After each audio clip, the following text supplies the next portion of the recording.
किल्ला आहे टकमक टोक सगळ्यांना माहिती आहे रायगडचं, पण हे टकमक नावाचा किल्ला आहे फार. जय शिवराजे शंभूराजे. आता सध्या आहे आपण टकमक फोर्ट या इथे, जे की लोकेटेड आहे पालघर जिल्ह्यामध्ये. तर आपल्याला इथे ट्रॅकर मंडळी भेटलेली आहेत.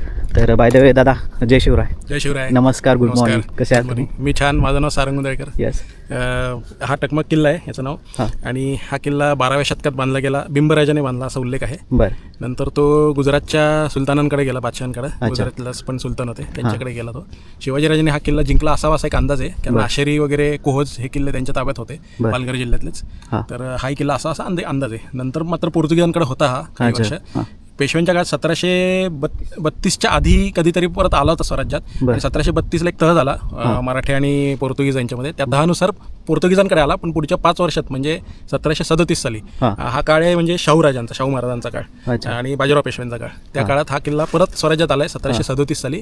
तो थेट 1818 मध्ये इंग्रजांनी जेव्हा सगळे बहुतांश किल्ले महाराष्ट्रातले 1818 हे वर्ष काळकुट्ट वर्ष आहे आपल्यासाठी, त्या वर्षात जिंकले. त्यात हा किल्ला सुद्धा 1818 साली जिंकला. तर खूप छान आहे. इथंच आलो की आपण माथ्यावर आलो की पाण्याची टाकी 3 दिसतात इथं. बरोबर. आणि पुढं सुद्धा एक 9-10 पाण्याची टाकी आहे, तशी थोडंसं खाली